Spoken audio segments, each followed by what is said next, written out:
नमस्कार दोस्तों, स्वागत है आपका ए टू जेड स्टोरीज अद्भुत ऑफिशियल पर। साधु संत फकीर गुरु रहबरों की सदा ही जय जयकार। क्या आपने कभी ये कल्पना की है कि आपके हर सांस में, हर धड़कन में और आपकी हर एक इंद्रिय के अनुभव में ब्रह्मांड का सबसे बड़ा रहस्य छुपा हुआ है? क्या आपने कभी सोचा है कि ध्यान करने की उस सत्य को जानने के 100 से भी ज़्यादा तरीके हो सकते हैं? आज हम एक ऐसे ही ग्रंथ की यात्रा पर निकलने वाले हैं जो कोई कहानी या उपदेश नहीं बल्कि विज्ञान की तरह काम करने वाली एक व्यवहारिक मार्गदर्शिका है। ये ग्रंथ है भगवान शिव जी और देवी पार्वती के बीच का एक अद्भुत संवाद, जिसका नाम है विज्ञान भैरव तंत्र। ये वे तंत्र है जो आपको किसी बाहरी भगवान की खोज से हटाकर आपके ही भीतर छिपे उस ईश्वर से मिलाता है। ये वे विज्ञान है जो बताता है कि मोक्ष या परमानंद कोई दूर की चीज़ नहीं बल्कि इसी पल में यहीं पर मौजूद है। तो आओ चलिए, अपने मन के सारे दरवाजे खोल दीजिए और मेरे साथ इस रहस्यमयी और ज्ञान से भरी यात्रा पर चलिए। विज्ञान भैरव तंत्र के गहरे सागर में अध्याय नंबर 1। परम प्रश्न। देवी पार्वती जी के वे सवाल जिन्होंने ब्रह्मांड के रहस्य खोल दिए। विज्ञान भैरव तंत्र की शुरुआत किसी उपदेश या कहानी से नहीं होती बल्कि एक बड़े ही गहरे और मासूम से सवाल से होती है। और ये सवाल कोई और नहीं बल्कि खुद स्वयं माँ पार्वती, देवी पार्वती जिन्हें इस ग्रंथ में भैरवी कहा गया है, अपने पति, अपने गुरु भगवान शिव जी से पूछती हैं, जिन्हें यहाँ भैरव कहा गया है। आप कल्पना कीजिए उस शांत कैलाश पर्वत के माहौल की, जहाँ देवी पार्वती बड़े ही प्रेम और जिज्ञासा से भैरव से पूछती हैं, हे देव, आपका वास्तविक स्वरूप क्या है? ये आश्चर्यों से भरा ब्रह्मांड क्या है? इस सब का बीज क्या है? कौन है जो इस ब्रह्मांड के चक्र को चला रहा है? हम शब्दों और विचारों से परे उस अवस्था में कैसे प्रवेश कर सकते हैं? मैं पूरी तरह से उस परम सत्य में कैसे स्थित हो सकती हूँ? ये कोई साधारण सवाल नहीं था, और ये वही सवाल है जो हजारों सालों से हर उस व्यक्ति, हर उस इंसान, हर उस जीव के मन में उठे हैं जिसने कभी भी अपनी जिंदगी को, अपने होने के मतलब को गंभीरता से लिया है।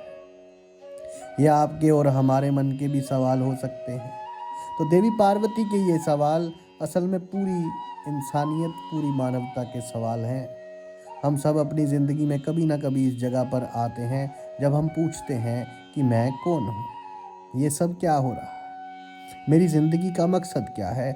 हम दुनिया भर की किताबें सीख लेते हैं, पढ़ लेते हैं, अलग अलग गुरुओं को सुनते हैं, वानियाँ सुनते हैं, लेकिन हमारे भीतर की ये प्यास बुझती नहीं।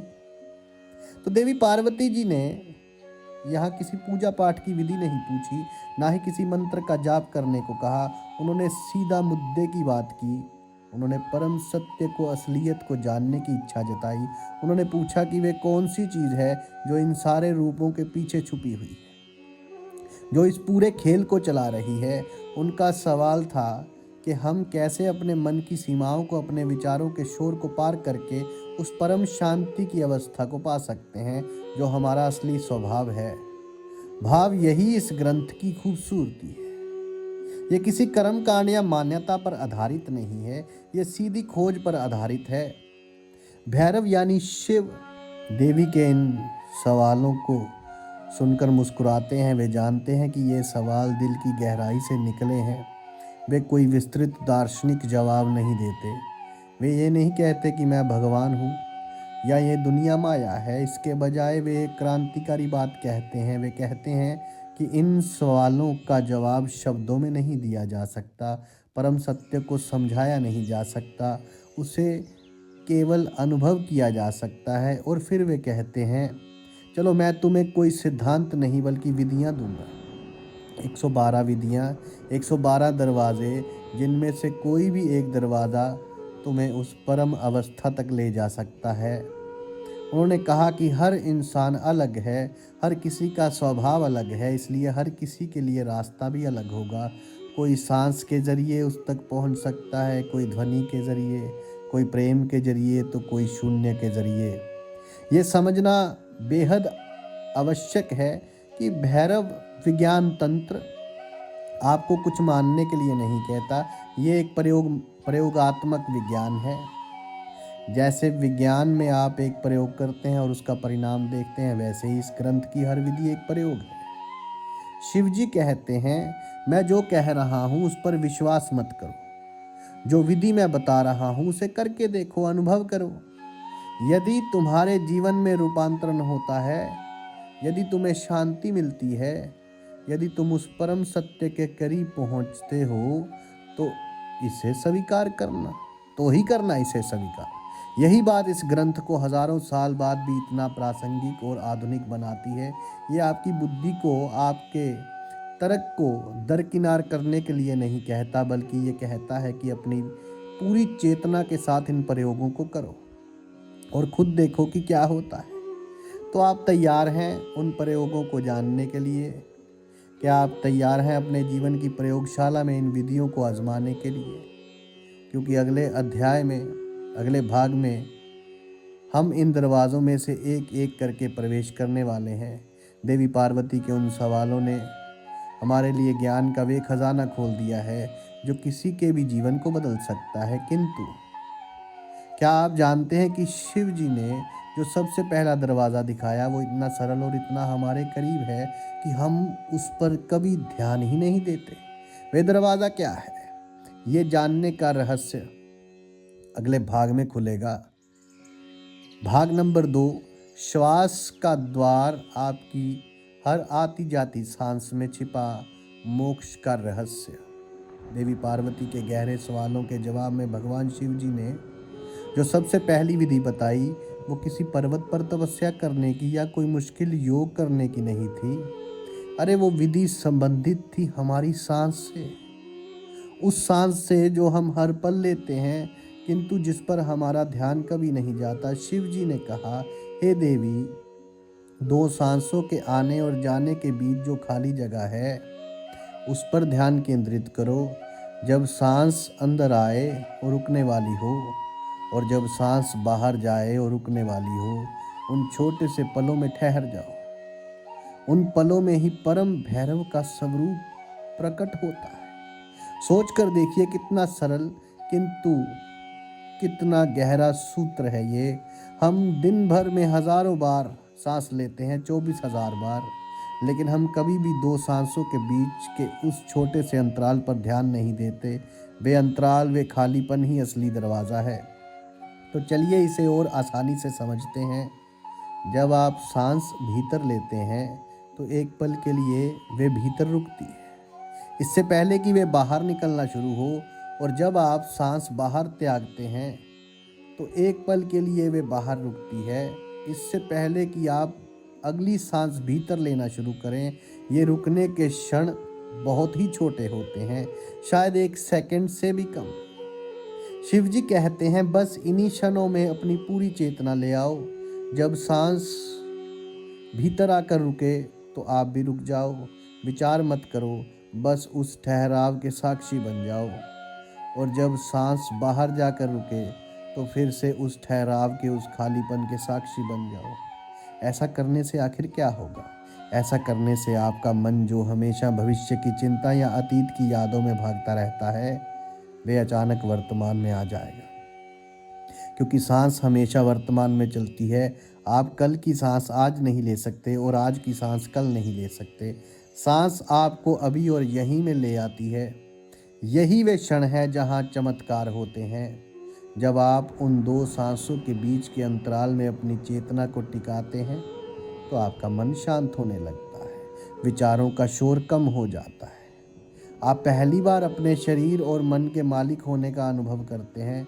आप पाते हैं कि आप सिर्फ विचार नहीं हैं, आप सिर्फ भावनाएं नहीं हैं, आप वो हैं जो इन विचारों और भावनाओं को देख रहा है। आप तो साक्षी हैं। और इसी साक्षी भाव में उतरते उतरते एक दिन आपको अपने भीतर उस परम शांति का अनुभव होता है। जिसे भैरव, शिव या परमात्मा आप कुछ भी कह लीजिए। ये विधि इतनी शक्तिशाली इसलिए है क्योंकि इसके लिए आपको कहीं जाने की आवश्यकता नहीं। आप इसे अभी इसी पल कर सकते हैं जहाँ भी आप हैं, चाहे आप ऑफिस में हो, बस में सफ़र कर रहे हो या अपने बिस्तर पर लेटे हो। आपकी सांस हमेशा आपके साथ है और ये आपका सबसे वफादार साथी है जो जन्म से लेकर मृत्यु तक आपके साथ रहता है। शिव जी ने सांस पर आधारित और भी कई विधियां बताई। एक विधि में वे कहते हैं कि बस अपनी आती जाती सांस को महसूस करो। जब सांस भीतर आ रही है तो जानो कि वे भीतर आ रही है। जब वे बाहर जा रही है तो जानो कि वे बाहर जा रही है। कोई जोर ज़बरदस्ती नहीं, कोई उसे बदलने की कोशिश नहीं, बस एक शांत दृष्टा की तरह उसे देखो। आप पाएंगे कि जैसे जैसे आप अपनी सांस के प्रति सजग होते हैं, वे धीमी और गहरी होने लगती है। आपका पूरा शरीर और मन शांत होने लगता है। तनाव, चिंता और बेचैनी अपने आप कम होने लगती है। ये सिर्फ एक ध्यान की विधि नहीं है, ये जीवन जीने की कला है। आप अपनी सांसों पर कितना ध्यान देते हैं, आज हमें कमेंट्स में लिखकर अवश्य बताइए। इस सरल सी प्रैक्टिस को अपने जीवन में उतार कर देखिए। सिर्फ 5 मिनट के लिए अपनी आती जाती सांस के साथ हो जाइए तो आप पाएंगे कि आपके भीतर कुछ बदल रहा है। सांस वो धागा है, वो सूत्र है जो आपके शरीर, मन और आत्मा को एक साथ मिलाता है। इसे थाम कर आप अपने अस्तित्व के केंद्र तक पहुंच सकते हैं। किंतु ये तो बस पहला दरवाज़ा है। शिवजी ने इसके बाद जो रहस्य खोले वे हमें हमारी कल्पना से भी परे एक दुनिया में ले जाते हैं। एक ऐसा ब्रह्मांड जो बाहर नहीं, हमारे ही भीतर मौजूद है। उस भीतरी ब्रह्मांड की यात्रा कैसे होगी, ये हम अगले भाग में जानेंगे। यदि आपको हमारी ये यात्रा पसंद आ रही है और आप ऐसे ही गहरे ज्ञान को सरल भाषा में समझना चाहते हैं तो इस वीडियो को लाइक ज़रूर कीजिए और आगे शेयर भी अवश्य कीजिए। भाग नंबर 3, भीतर का ब्रह्मांड। अपनी बंद आंखों के पीछे छिपे ब्रह्मांड को कैसे देखें। सांस के दरवाजे से गुजरने के बाद भैरव हमें एक और गहरे रहस्य की ओर ले जाते हैं। वे हमें बताते हैं, शिवजी हमें बताते हैं कि असली ब्रह्मांड बाहर नहीं, हमारे भीतर है। वे कहते हैं अपनी चेतना को, अपने शरीर को भीतर ले जाओ, अपनी रीढ़ की हड्डी के केंद्र में ध्यान लगाओ, उसे एक पतले चमकते हुए कमल के धागे की तरह महसूस करो। इस ध्यान में आपकी चेतना ऊपर की ओर उठेगी और आपको दिव्यता का अनुभव होगा। यह सुनने में कुछ जटिल सा लग सकता है, किंतु इसका सार बड़ा ही सरल है। शिवजी हमें बाहर की दुनिया से ध्यान हटाकर अपने भीतर की दुनिया में झांकने के लिए कह रहे हैं। हमारा शरीर केवल मांस और हड्डियों का ढांचा नहीं है, वे ऊर्जा का एक जीवंत केंद्र है। योग और तंत्र में जिसे सुषुम्ना नाड़ी कहा गया है, शिवजी उसी की बात कर रहे हैं। वे कह रहे हैं कि अपनी पूरी सजगता को अपनी रीढ़ की हड्डी पर ले जाओ और महसूस करो कि वहाँ एक ऊर्जा का प्रवाह है, एनर्जी का प्रवाह। जब हम अपनी आंखें बंद करते हैं तो हमें क्या दिखता है? ज़्यादातर लोगों को सिर्फ अंधेरा दिखता है या फिर कुछ दौड़ते हुए विचार। लेकिन शिवजी कहते हैं कि यदि आप उस अंधेरे में धैर्य, सब्र से ठहरना सीख जाएं, तो धीरे धीरे आपको वहाँ प्रकाश दिखने लगेगा। आपको अलग अलग रंग, आकृतियाँ और अनुभव हो सकते हैं। ये सब आपके ही भीतर के ब्रह्मांड का हिस्सा है।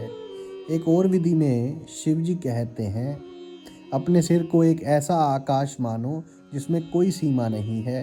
अपनी चेतना को उस अंतहीन आकाश में फैला दो।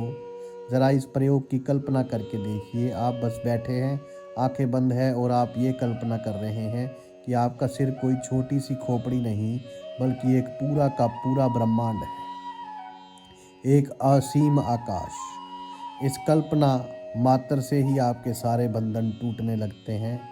आपकी छोटी छोटी चिंताएं, आपके छोटे छोटे तनाव उस असीम विस्तार में खो जाते हैं। आप अपने छोटे से मैं से मुक्त होकर विराट का हिस्सा बन जाते हैं। ये विधियां हमें ये सिखाती हैं कि हम जितना स्वयं को समझते हैं, हम उसे कहीं ज़्यादा है। हमारी चेतना की कोई सीमा नहीं है। हम उसे जितना विस्तार देंगे, वे उतना ही फैलती जाएगी। एक और सुंदर विधि में शिव जी कहते हैं, जब भी कोई विचार उठे तो विचार में मत उलझो। ये देखो कि ये विचार कहाँ से उठ रहा है। उस विचार के स्रोत को खोजो। ये बहुत ही शक्तिशाली तकनीक है। हमारा मन एक फैक्ट्री की तरह है, जहाँ हर सेकंड हजारों विचार बनते हैं। हम अक्सर उन विचारों में बह जाते हैं। यदि अच्छा विचार आया तो खुश हो जाते हैं, बुरा आया तो दुखी हो जाते हैं। तो शिव जी कहते हैं, विचारों के पीछे मत भागो, ये देखो कि ये आ कहाँ से रहे। जब आप ये करना शुरू करते हो तो आप पाते हो कि दो विचारों के बीच में एक खाली जगह है, एक मौन है, एक चुप है, और वही मौन, वही खालीपन आपका असली स्वरूप है। विचारों का आना जाना तो बादलों की तरह है, किंतु आप वे आकाश हैं जिसमें वे बादल आते जाते हैं। आकाश पर बादलों का कोई असर नहीं होता। इस भीतरी ब्रह्मांड की खोज में आपको किसी यंत्र या किसी बाहरी मदद की आवश्यकता ही नहीं है। आपका शरीर ही आपकी प्रयोगशाला है और आपकी चेतना ही आपका उपकरण है। आप बस अपनी आंखें बंद करके अपने भीतर उतरना शुरू कर सकते हैं। अपने दिल की धड़कन को सुनिए, अपने शरीर में बहती हुई ऊर्जा को महसूस कीजिए, अपने विचारों को बिना किसी पक्षपात के देखिए। धीरे धीरे आप पाएंगे कि आपके भीतर एक पूरी दुनिया है, जो बाहर की दुनिया से कहीं ज़्यादा शांत, सुंदर और आनंद से भरी हुई है। ये वे दुनिया है जहाँ कोई दुख, कोई वेदना आपको छू नहीं सकती। ये आपका अपना घर है। किंतु क्या होगा यदि हम अपनी आंखें खोल दें? क्या बाहर की दुनिया हमें इस शांति से दूर ले जाएंगी? तो तंत्र कहता है, बिल्कुल नहीं। बल्कि हमारी इंद्रियां, जिन्हें हम अक्सर बंधन के कारण मानते हैं, वही मुक्ति का सबसे बड़ा साधन बन सकती है। कैसे? हमारी आंख, हमारी कान, हमारी त्वचा कैसे ध्यान का माध्यम बन सकती है, इसका रहस्य हम अगले भाग में खोल रहे हैं। भाग नंबर 4, इंद्रियों का जादू। अपनी पांचों इंद्रियों को ध्यान के दरवाजे कैसे बनाएं।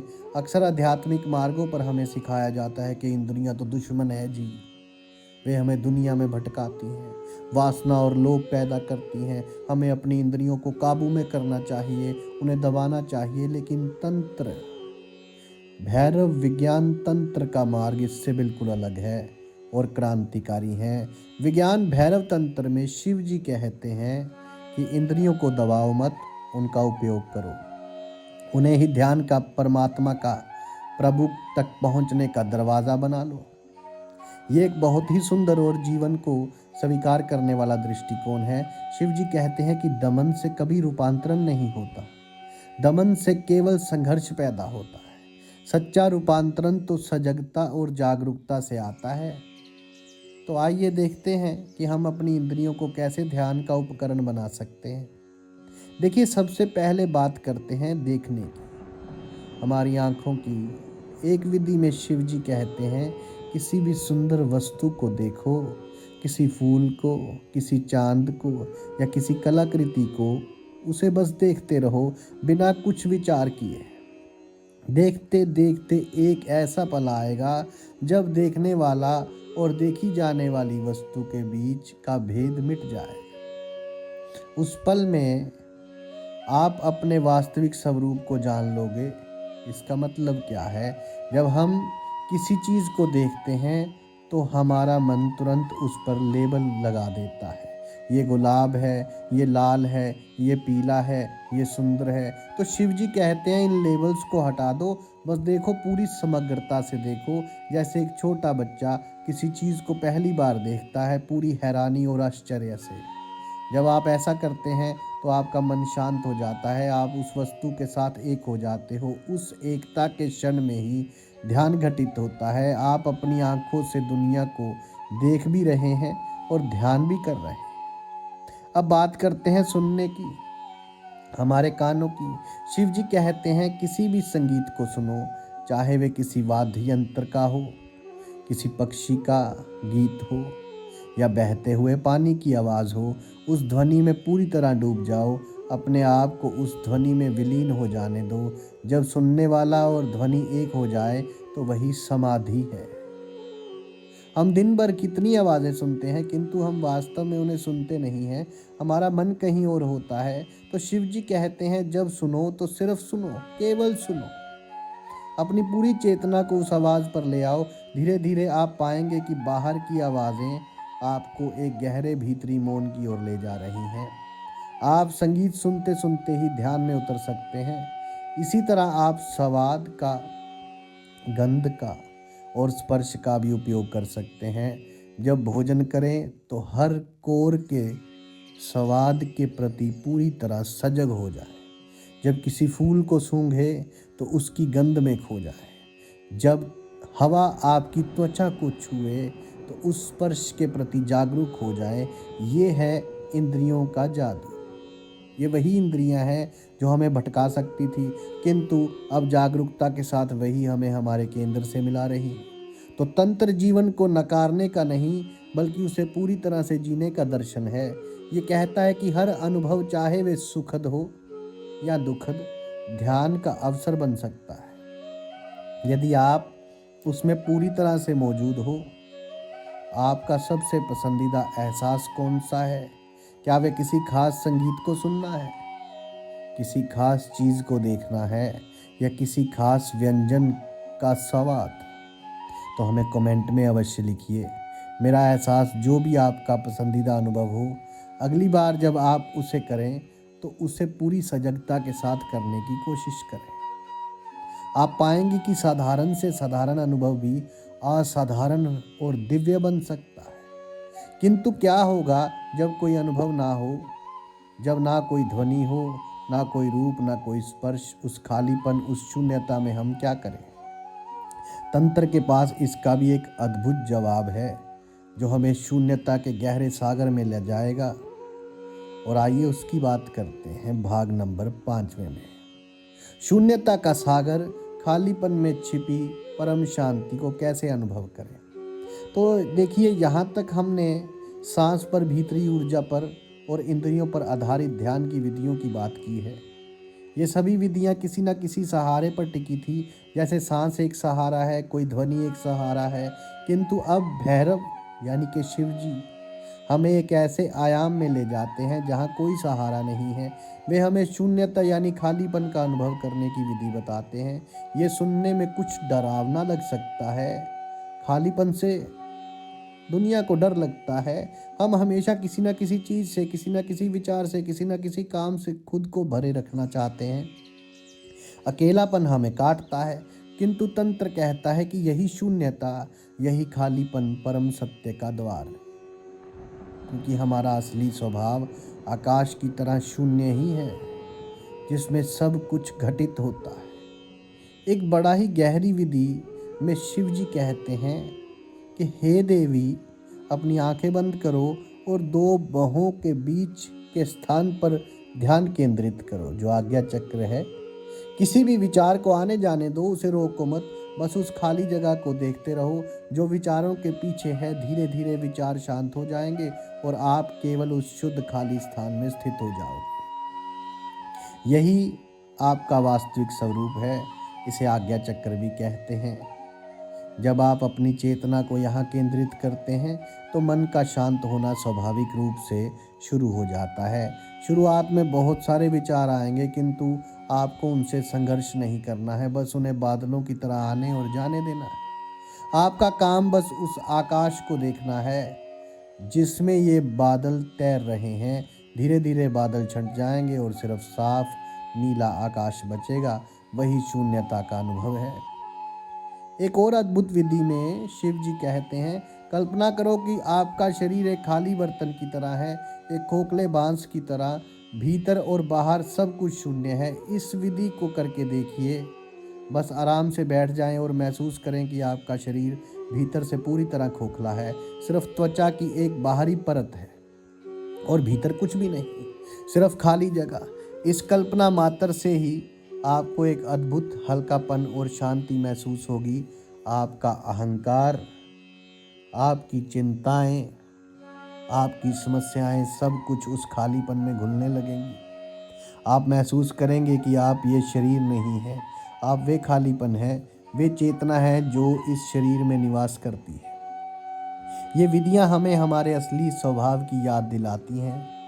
हम अक्सर खुद को अपने नाम, अपने काम, अपने रिश्तों से संबंधित करके देखते हैं। हम सोचते हैं कि हम ये सब हैं, किंतु ये सब तो बस ऊपर की परतें हैं। इन सब के पीछे जो असली मैं है वे शुद्ध चेतना है, शुद्ध आकाश है। शून्यता का मतलब नकारात्मकता या अभाव नहीं है। तंत्र की भाषा में शून्यता का मतलब है संभावनाओं से भरा हुआ।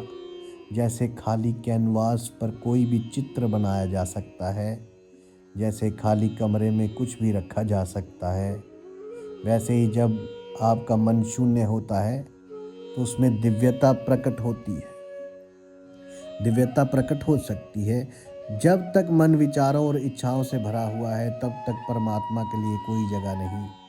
जैसे ही आप भीतर से खाली होते हैं, पूरी कायनात आपके भीतर उतरने को तैयार हो जाती है। ये डरने की नहीं बल्कि आनंदित होने की अवस्था है।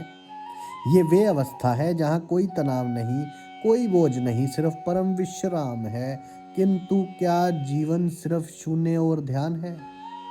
क्या इसमें प्रेम और भक्ति के लिए कोई जगह नहीं है? तंत्र का मार्ग बड़ा विशाल है। वे हर तरह के इंसान के लिए रास्ता दिखाता है। जो लोग दिल से जीते हैं, जो भावुक हैं, उनके लिए भी तंत्र एक खूबसूरत रास्ता है। वे मार्ग क्या है तो आइए जानते हैं। भाग नंबर 6, प्रेम और भक्ति का मार्ग। अपने हृदय की भावनाओं को परमात्मा से कैसे मिलाएं। अब तक हमने जिन विधियों की बात की उनमें से ज़्यादातर जागरूकता, साक्षी भाव और शून्य पर केंद्रित थी। ये विधियाँ उन लोगों के लिए ज़्यादा उपयुक्त हैं जिनका स्वभाव कुछ बौद्धिक और ध्यानपूर्ण है।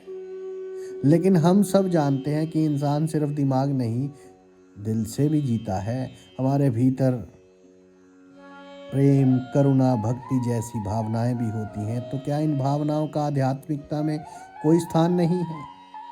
विज्ञान भैरव तंत्र इसका एक बहुत ही खूबसूरत सुंदर जवाब देता है। शिव जी कहते हैं कि प्रेम और भक्ति भी परमात्मा तक पहुंचने के सबसे शक्तिशाली मार्गों में से एक है।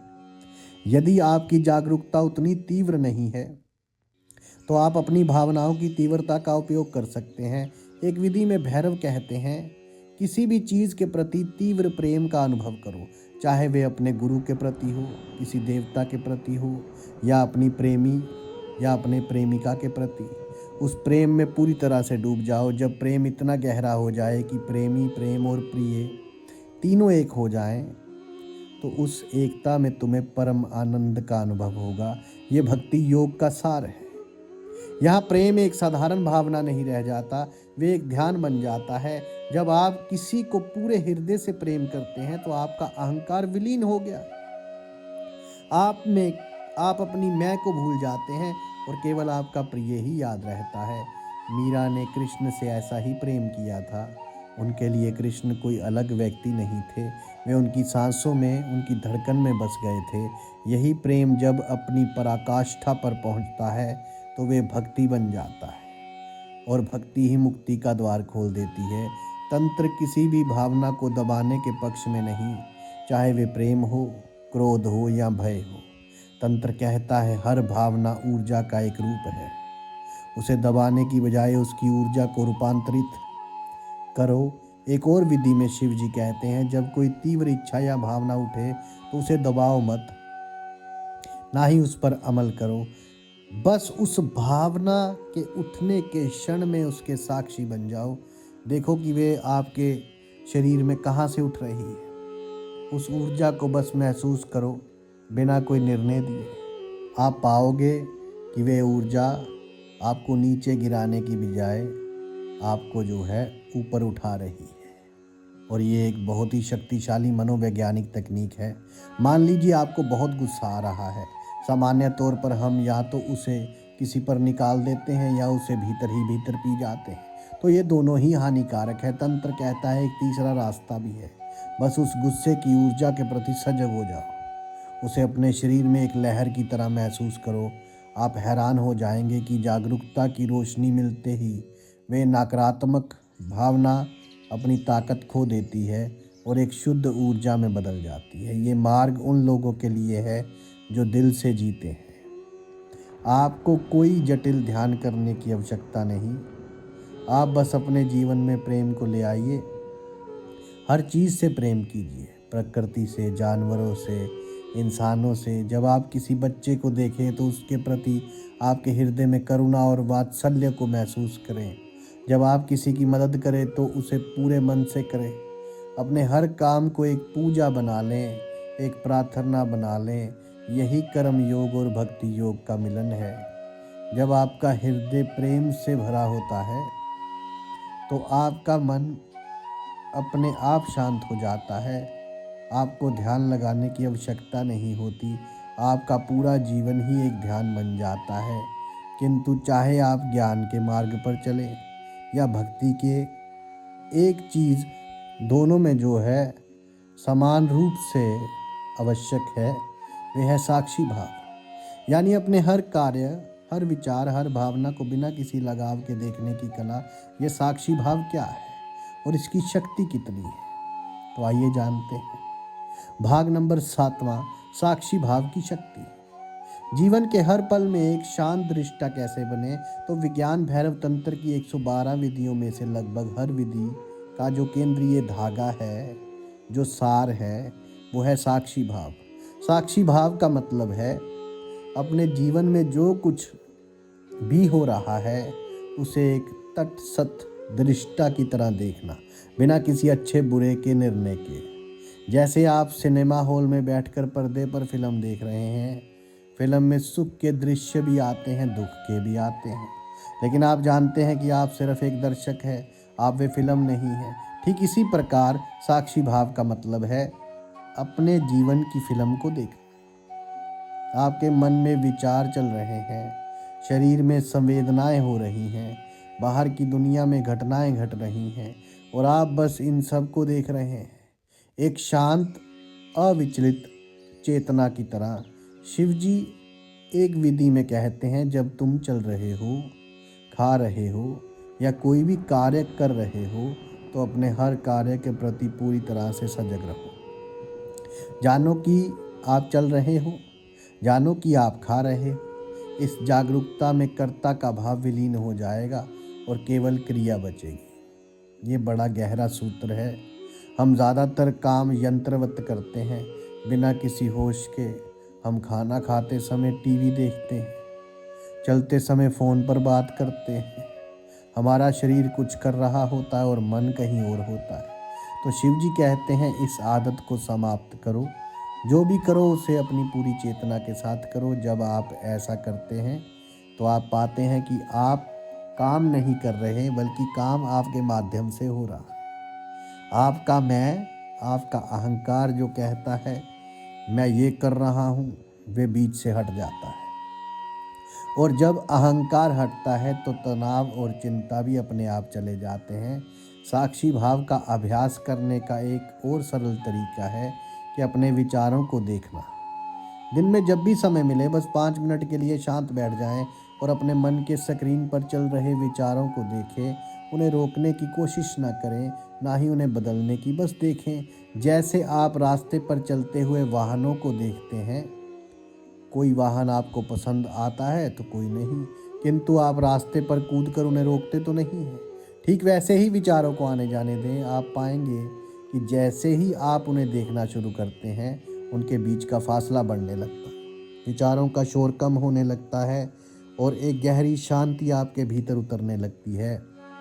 आप ये जान जाते हैं कि आप विचार नहीं, आप विचारों को देखने वाले हैं। ये ज्ञान ही मुक्ति है। ये साक्षी भाव केवल ध्यान के समय के लिए नहीं है, ये 24 घंटे का अभ्यास है, प्रैक्टिस है।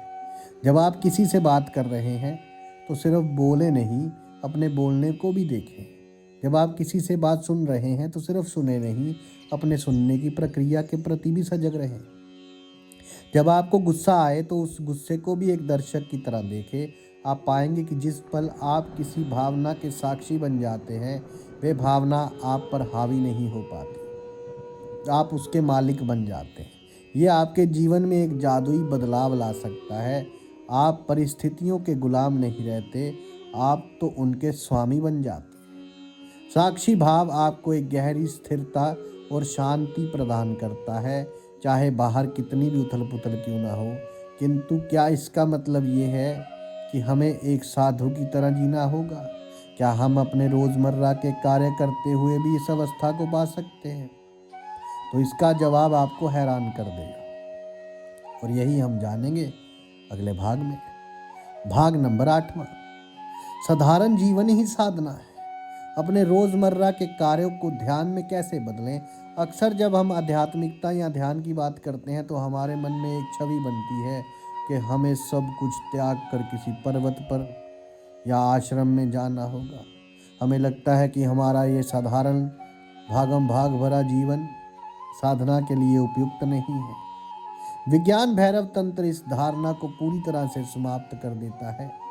ये ग्रंथ इस बात पर जोर देता है कि आपको कहीं जाने की आवश्यकता नहीं। आपका जीवन जैसा भी है वही आपकी सबसे बड़ी साधना स्थली है। आपके रोजमर्रा के साधारण से कार्य की भावना का सबसे बड़ा अवसर बन सकते हैं यदि उन्हें सही ढंग से किया जाए। शिवजी एक बहुत ही व्यवहारिक विधि बताते हैं कि जब तुम चीखते हो या जब तुम्हें बहुत डर लगता है, या जब तुम बहुत उत्सुक होते हो या जब तुम भूख से व्याकुल होते हो, उन तीव्र क्षणों में अपनी चेतना को पूरी तरह से केंद्रित कर लो। उन क्षणों में आप अपने मूल स्वभाव के बड़े करीब होते हो। तो ज़रा सोचिए, चीखना कितना साधारण कार्य है, लेकिन उस एक पल में आपका मन पूरी तरह से रुक जाता है, कोई विचार नहीं होता। शिवजी कहते हैं उस क्षण के प्रति सजग हो जाओ जब आप सीढ़ियाँ जाते हुए थक जाते हो और आपकी सांस तेजी से चल रही होती है। उस क्षण के प्रति सजग हो जाओ जब आप किसी चीज़ को बेसब्री से इंतज़ार कर रहे होते हैं। उस उत्सुकता की ऊर्जा के प्रति सजग हो जाओ। ये वे क्षण हैं जब आपका अहंकार कमज़ोर होता है और आप अपनी सहजता के करीब होते हैं। इन क्षणों को जागरूकता से थाम लो और ये साधारण क्षण ही असाधारण अनुभव में बदल जाएंगे। एक और विधि में शिव कहते हैं, भोजन करने के आनंद में या पीने के सुख में पूरी तरह से लीन हो जाओ। उस आनंद की पूर्णता से तुम परम आनंद को भर दोगे।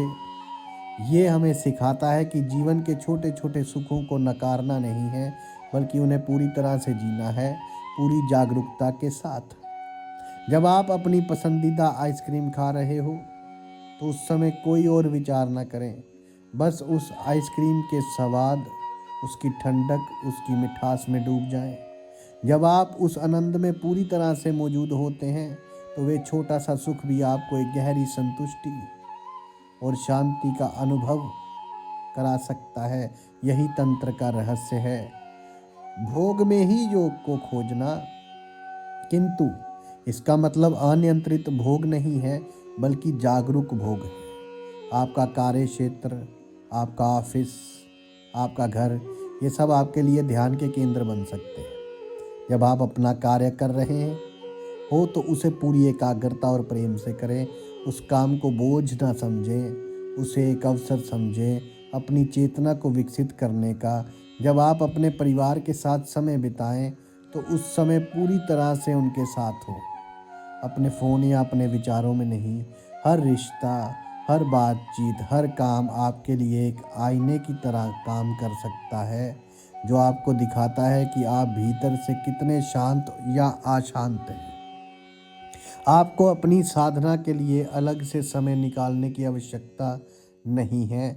आपका पूरा जीवन ही आपकी साधना बन सकता है। आपको बस एक चीज़ अपने जीवन में लानी है और वो है जागरूकता, होश। इस होश के साथ किया गया हर काम पूजा है, हर शब्द मंत्र है, हर सांस ध्यान है। इस तरह आपको मोक्ष के लिए मृत्यु का इंतज़ार नहीं करना होता, आप जीते जी मुक्त हो जाते हैं। इसी जीवन में, इसी साधारण से दिखने वाले जीवन में, तो अब हम अपनी इस यात्रा के अंतिम चरण पर आ गए हैं। हमने कई दरवाज़ों को देखा, कई रहस्यों को समझा। अब समय है इन सभी धागों को एक साथ मिलाने का और ये समझने का कि इस अद्भुत ग्रंथ का अंतिम संदेश आखिर क्या है। तो भाग 9वां, अंतिम जागरण, निष्कर्ष विज्ञान भैरव तंत्र का आपके जीवन के लिए सार। हम विज्ञान भैरव तंत्र की इस अद्भुत यात्रा के अंत में पहुंच चुके हैं। हमने देवी पार्वती के परम प्रश्नों से शुरुआत की और भगवान शिव जी द्वारा बताए गए 112 मार्गों में से कुछ महत्वपूर्ण मार्गों की झलक देखी। हमने सांस के दरवाजे से प्रवेश किया, अपने भीतर के ब्रह्मांड की खोज की, अपनी इंद्रियों को साधना का उपकरण बनाया, शून्यता के सागर में डुबकी लगाई, प्रेम और भक्ति के मार्ग को समझा, साक्षी भाव की शक्ति को जाना और अंत में ये सीखा कि हमारा साधारण जीवन ही सबसे बड़ी साधना बन सकता है।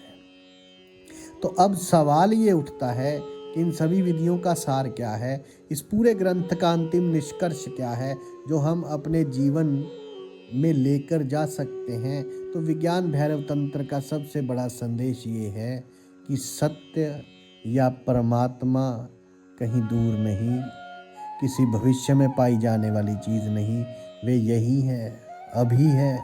वे आपके बाहर नहीं, आपके भीतर है। वे आपके एक सांस की दूरी पर भी नहीं है, क्योंकि वे आपकी सांसों में ही मौजूद है। इस ग्रंथ की 112 विधियां आपको ये नहीं बताती कि परमात्मा क्या है, बल्कि ये बताती हैं कि उसे कैसे अनुभव किया जाए। ये विधियां अलग अलग ताले खोलने की 112 चाबियां की तरह हैं। हर व्यक्ति एक अलग तरह का ताला है। किसी के लिए सांस की चाबी काम करेगी, किसी के लिए प्रेम की, तो किसी के लिए साक्षी भाव की। आपको वे चाबी खोजनी है जो आपके ताले के लिए बनी है। आपको किसी और की नकल करने की आवश्यकता नहीं, आपको अपने रास्ते खुद खोजने होंगे। इस ग्रंथ का दूसरा बड़ा संदेश है जीवन का पूर्ण स्वीकार।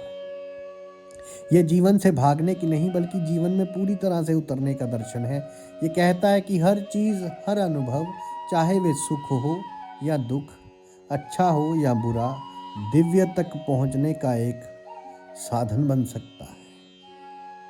आपको बस जागरूकता का एक तत्व उसमें मिलाना है। जब आप जागरूकता के साथ देखते हैं तो पत्थर भी भगवान बन जाता है। जब आप जागरूकता के साथ सुनते हैं तो शोर भी संगीत बन जाता है। और जब आप जागरूकता के साथ जीते हैं तो आपका जीवन ही एक उत्सव बन जाता है, मेला बन जाता है। यह आपको किसी धारणा या विश्वास में नहीं बांधता, बल्कि आपको प्रयोग करने और स्वयं अनुभव करने के लिए स्वतंत्र करता है। साधु, संत, फकीर, गुरु रहबरों की सदा ही जय जयकार। आपके भीतर बसे उस परमात्मा को मेरा प्रणाम स्वीकार कीजिए। धन्यवाद।